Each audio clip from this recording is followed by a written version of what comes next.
So here is a question for you, and this really is one of those questions that has no easy answer, Luke.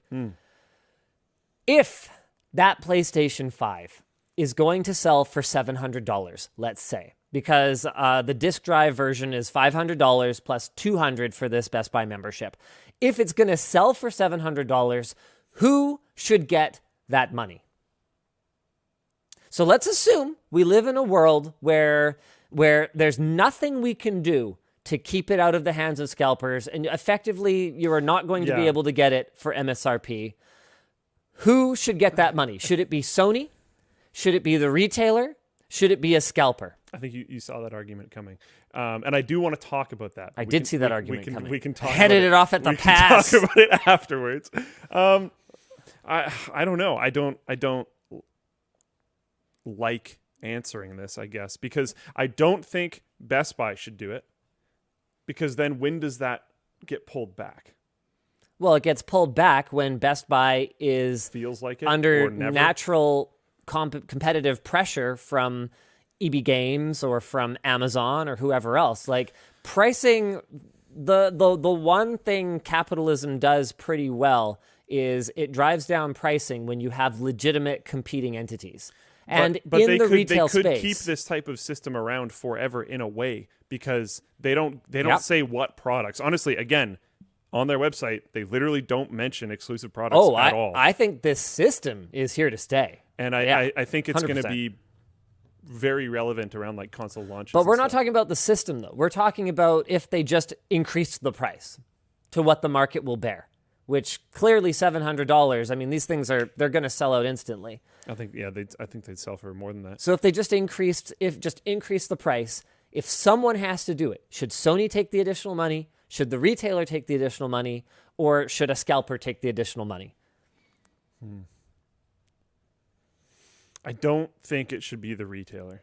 I don't think it should be basically anyone. Hold on. But it's going to come down to scalpers. I'm going to take a stand here. As a former retailer employee, we don't make that much. I don't think it should be the retailer. I don't think it should be anyone, and I think that results in it should be the scalper, if I'm being fair. The reason why I'm saying that is because it's just going to get marked up again.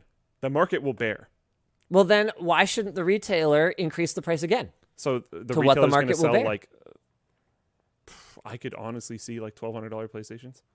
So the question for you becomes, because I think the price to the consumer goes up, because I think the scalpers are just going to hit harder if this becomes the norm. So tell I think me the price this. to the consumer goes up if the retailer takes more. What's the difference? The retailer is just a middleman. The scalper is just a middleman. Ultimately, the pricing is dictated by what insane people who want to put a PlayStation 5 under the Christmas tree are willing to pay. They're not the ones making craziness happen. Yeah. I'm not. What's the difference? I don't think anyone should, because retailer, I think there should be better solutions, scalper, which we're going to get into. Do you want literally just further in the notes? You want a vanilla middleman? You want a chocolate middleman? Yeah. What kind of middleman you want? Neapolitan middleman. I want other solutions. I don't. I Sure. think this is too basic. And and we've been talking about this for a long time. We've done a little bit of our own efforts. Maybe we should do verified actual gamer for consoles. I don't know. If we could get our hands on them, we'd absolutely do it. Yeah. And I don't know that verified actual gamer is the best solution. No, it's either. not a perfect solution. No.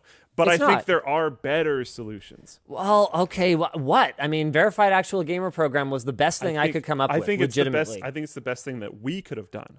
Well, I don't think what it's could the best Best Buy thing do? that can be. I don't necessarily know that Best Buy can do a ton better, but PlayStation can. I mean, what? Okay, so here's a proposal. You could have a national registry, okay? Nice. I like it. Of put all their SIN numbers in the HTML. We'll talk about that later. Yeah, well, it would be a social security number in the U.S., right? Right, But whatever okay, the yeah. equivalent of your personal identification number, okay? So you create a console buyer database, and you ensure that for each individual person, only one console and a maximum of 5 controllers can be purchased in case they break one.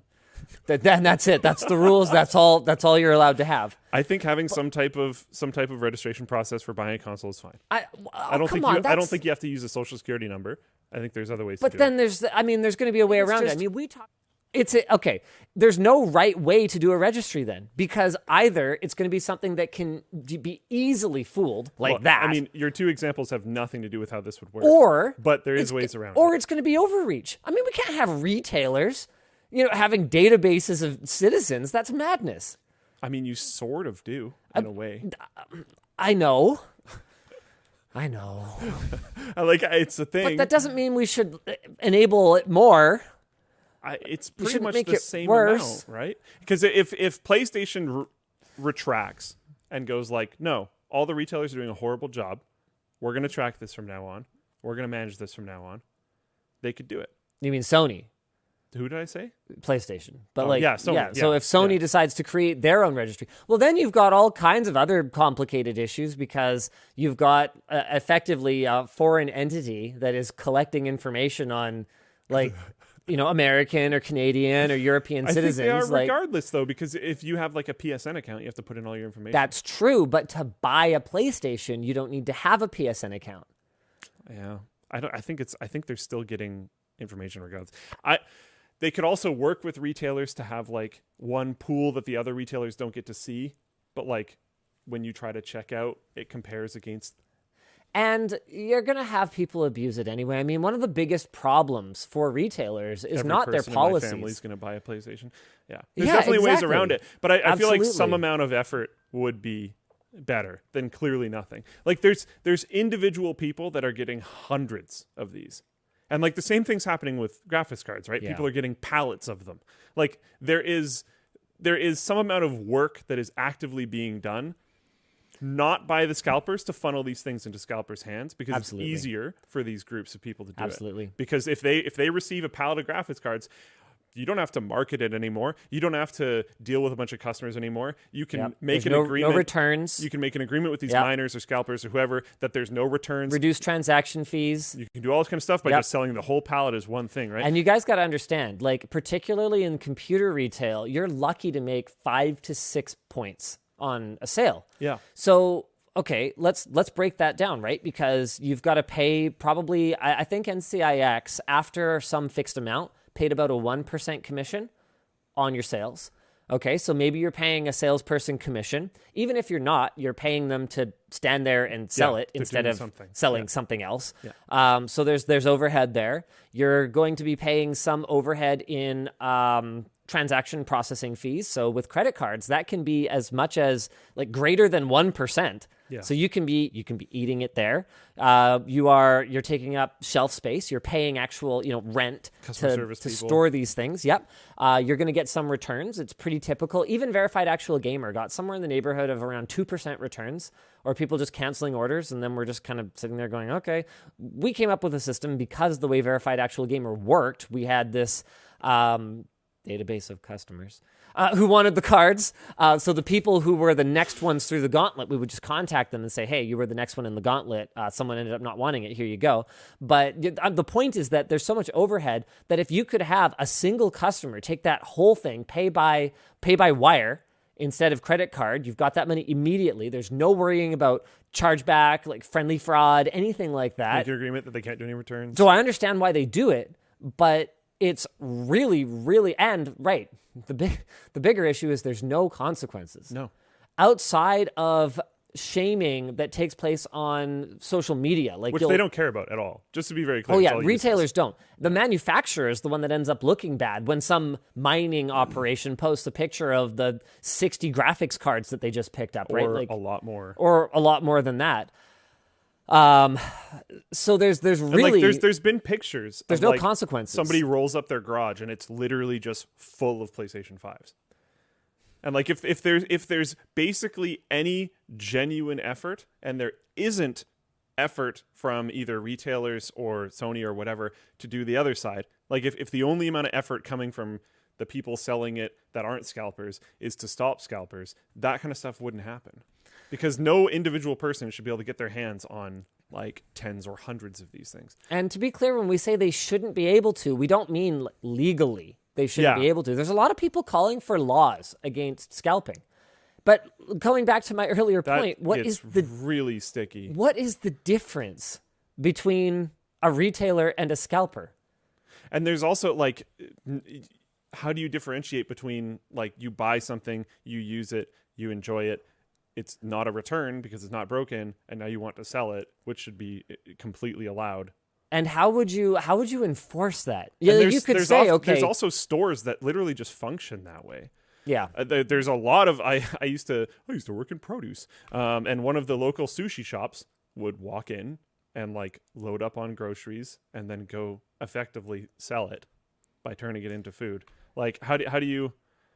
That's kind of basic, but there's also places that'll go buy stuff from Costco and resell it in their own stores. Like water bottles. A lot of gas stations and 100%. stuff will just buy like drinks from Costco. I mean, Costco has a business membership for that. So what's the difference? Now, Dave Jur says in the US there are laws against it with certain items. Well, yeah, but a PlayStation 5 is not essential. I don't think anybody is going to make that argument. Okay. Yeah, like there are anti-scalping, anti-hoarding laws that do exist, and right, because that came into play with like the alcohol cleaning stuff and all this kind of stuff with COVID. Yeah. Exactly. Yeah. But as long as it's a non-essential item like a game console, I really don't think you're going to win that battle. And honestly, I don't think it's the right answer. The right answer is for everybody to just not pay the higher price. Yeah. But unless you can get all of humanity to get together and cooperate on that, which it's not going to happen. Is not going to happen. No.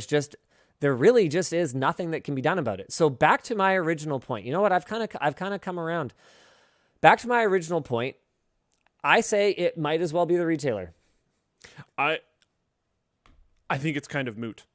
Because of the as long as people are going to pay whatever, and they're going to pay whatever. Yeah. Then it just doesn't even really matter.